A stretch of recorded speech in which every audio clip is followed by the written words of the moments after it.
और देखिए एक और बड़ी खबर, वॉरजोन से रूस के कोयला डिपो में आग लगी। कोल कन्वेयर बेल्ट पर फैल गई आग। सखालिन में 23 किलोमीटर तक यह आग फैल गई। तो ये देखिए तस्वीरें आपके सामने। कोल की जो कन्वेयर बेल्ट होती है जिससे कोयला एक जगह से दूसरी जगह ले जाया जाता है, उसमें भी बहुत तेजी के साथ यह आग फैलती चली गई और 23 किलोमीटर तक यह आग फैली है रूस के कोयला डिपो में। यह भीषण आग।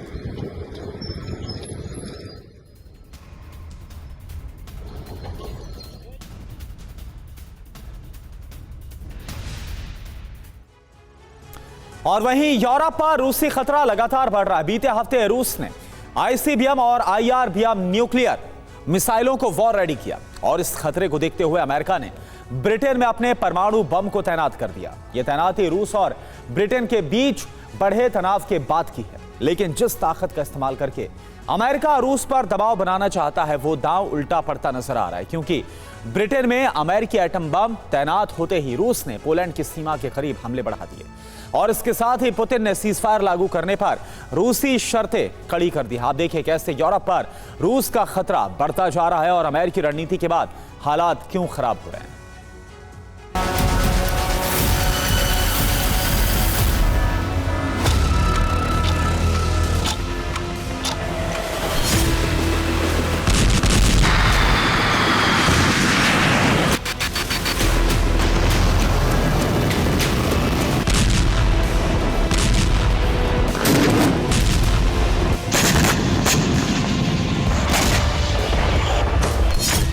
यूक्रेन युद्ध रुकवाने के लिए ट्रंप की सभी रणनीति असफल हो चुकी, क्योंकि रूस के राष्ट्रपति व्लादिमीर पुतिन सीज फायर पर सहमत भी हैं, लेकिन फायरिंग रोक नहीं रहे।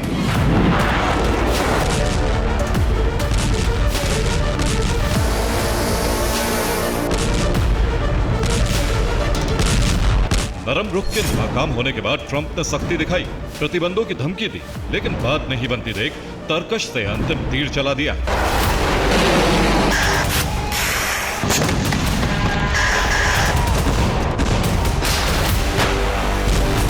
पुतिन पर दबाव बनाने की यह रणनीति है अमेरिकी एटम बम, क्योंकि ट्रंप ने सीज फायर के लिए रूस को 50 दिन का समय दिया, जिसमें करीब 10 दिन बीत चुके हैं, लेकिन यूक्रेन पर रूस के हमले घटने के बजाय बढ़ते जा रहे हैं।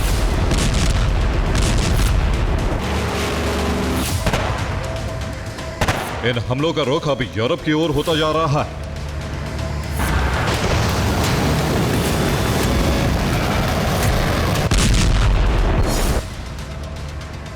रूस ने पोलैंड की सीमा तक ड्रोन मिसाइल हमले किए।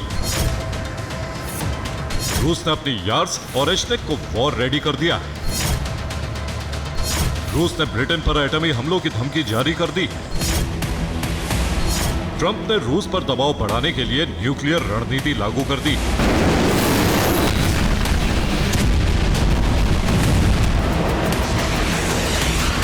अमेरिका ने चुपके से रूस के करीब अपने परमाणु बम तैनात कर दिए।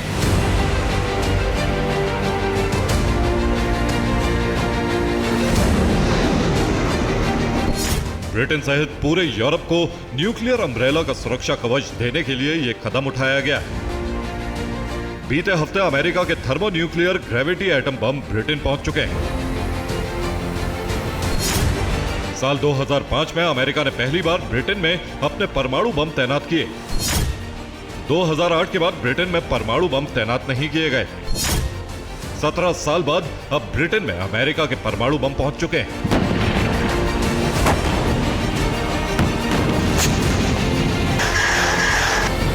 रूस पहले से इस तैनाती पर अमेरिका को चेतावनी देता रहा है, लेकिन ट्रंप ने पुतिन की अनदेखी करते हुए न्यूक्लियर बम तैनात कर दिए।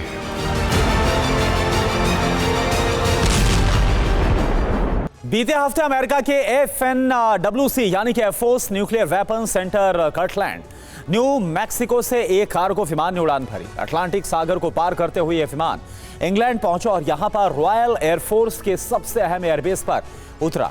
इस विमान की लैंडिंग यूके के RAF लैकनहीथ एयरबेस पर हुई और उसके बाद इस विमान से लैकनहीथ एयरबेस पर एटम बम उतारे गए। ये B6112 थर्मो न्यूक्लियर ग्रेविटी बम है, जिनसे गाइडेड और प्रिसाइजन हमलों को करना बहुत आसान है। लैकनहीथ के साथ साथ इन बमों की तैनाती यूके के सफॉक एयरबेस पर भी होगी। इन अमेरिकी बमों को F-35A और B-2 बॉम्बर सहित कई विमानों से लॉन्च किया जा सकता है। देखिए आप।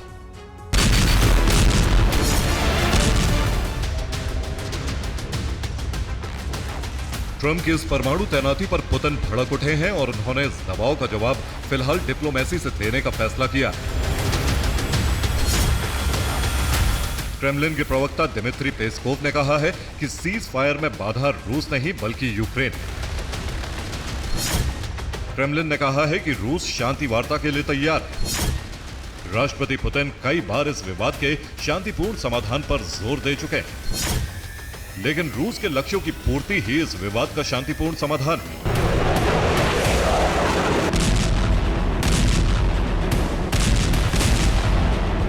रूस के लक्ष्यों के बारे में दुनिया जानती है।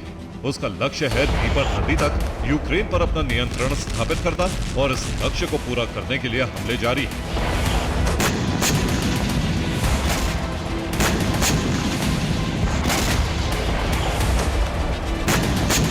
यानी पुतिन चाहते हैं कि सीज फायर उनकी शर्तों पर। इसीलिए ट्रंप के परमाणु बम तैनात करने की रिपोर्ट मिलते ही रूस ने यूक्रेन पर हमले तेज कर दिए।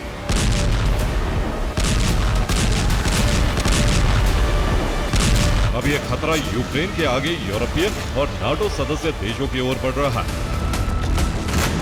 इनमें सबसे पहला खतरा पोलैंड पर मंडरा रहा है। 20 जुलाई को रूस ने पोलैंड की सीमा के करीब तक हमले किए और इस बढ़ते खतरे से निपटने के लिए पोलैंड को अपने फाइटर जेट एयरबॉर्न करने पड़े। यूक्रेन पर हमलों के दौरान रूस के ड्रोन और मिसाइल पोलैंड के करीब तक पहुंच गए। 20 जुलाई को पश्चिमी यूक्रेन के शहरों पर रूस लगातार हमले कर रहा था। अपनी सीमा के करीब मंडराती मिसाइलें देखकर पोलिश वायुसेना स्पेशल अलर्ट पर थी। पोलैंड की वायुसेना ने सीमा पर गश्त लगानी शुरू कर दी और इसका मकसद था कि अगर रूसी ड्रोन या फिर मिसाइल पोलैंड के लिए खतरा बने तो उसको इंटरसेप्ट कर दिया जाए।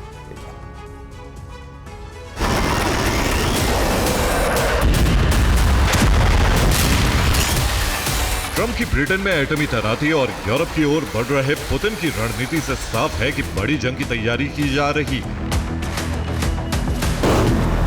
इस जंग का अगला दौर वही है जिसकी तैयारी रूस कर रहा है।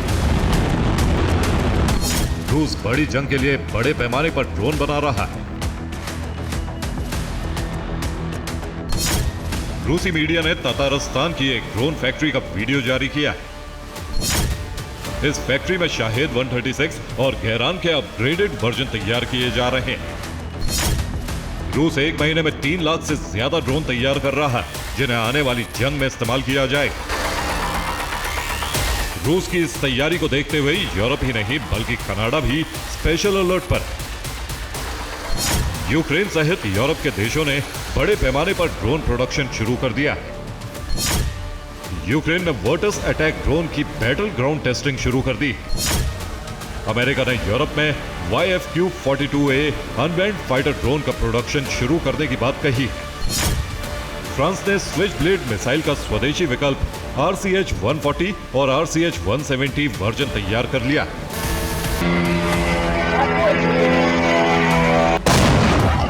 रूस, यूक्रेन, ईरान और इजराइल की जंग में दुनिया देख चुकी है कि अब मैन टू मैन फाइट का महत्व ज्यादा नहीं, बल्कि ड्रोन और मिसाइल ही जंग का सबसे अहम हथियार बन चुके हैं। इसीलिए यूरोप के देश ही नहीं बल्कि कनाडा भी फ्यूचर वेपन की रेस में शामिल हो गया। कनाडा की नेवी ने हैमरहेड नाम का एक नेवल ड्रोन तैयार किया। इसे नेवल शिप HMS वैंकूवर से लॉन्च किया गया। इसे GPS से गाइड किया जाता है। इस ड्रोन से दूसरे ड्रोन पर हमले करके टेस्टिंग पूरी कर ली गई। यूरोप और अमेरिका फ्यूचर वॉर की तैयारी में जुट गए, जिसका टारगेट रूस है। इसीलिए ब्रिटेन में न्यूक्लियर बम तैनात किए गए हैं और यूरोप के देश ड्रोन का प्रोडक्शन बढ़ा चुके हैं। Bureau report, TV9 Bharatvarsh.